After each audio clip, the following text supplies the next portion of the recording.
This is Calabucas with Think Future. Have you ever thought that maybe the best people to come up with ideas are the ones who know absolutely nothing about the space that they're in?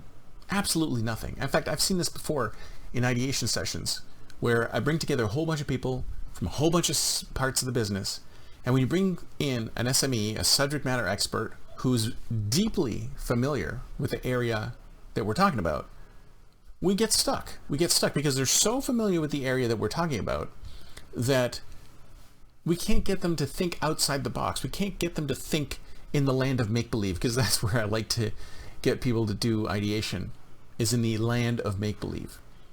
So a lot of times you have to take people who are not part of that area and focus on them. In fact, some cases, if you can do it, you should have these ideation sessions without the subject matter expert in the room. Because if you have the subject matter expert in the room, bring them in later. Maybe they can filter and vet the ideas. But someone who knows too much about something may actually be a liability when it comes to ideating in that space.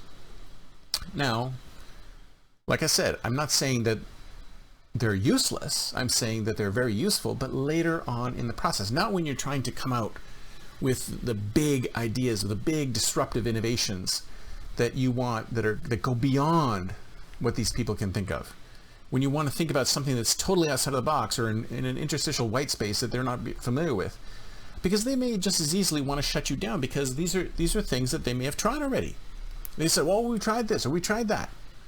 But it's entirely possible that times are different and things are changing. So it's always a good idea to try and minimize the number of individuals who are actually real experts in this space in your ideation sessions, especially if you're trying to bring in complete out-of-the-box solutions. As a matter of fact, I would go so far as to say that, let's say, for example, you wanted to build something that is a particular kind of financial services technology, right?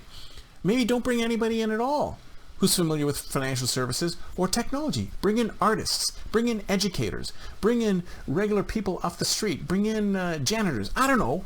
Just bring in people who have some stake in financial services. I mean, these may be customers of yours, right? But do you really need to bring in the financial services expert when you're ideating outside of the box, or you're trying to ideate out of the box? No, because that person will always bring you back down to earth unless they have the ability to suppress their innate knowledge of something, which is very difficult to do. And this is why beginner's mind is so difficult to attain. But if you can get somebody to do that, then by all means, bring them into the session. But if they can't sort of bring themselves back to beginner's mind when it comes to something like this, then it's probably better that they're not in the session at all. But that's what I'm saying, is that when you're looking to ideate in a specific way, and if you want real disruptive innovation that has nothing to do with what you're doing today, where it's totally out of the box, it's in the land of make-believe, then it helps to not have the subject matter experts in the meeting.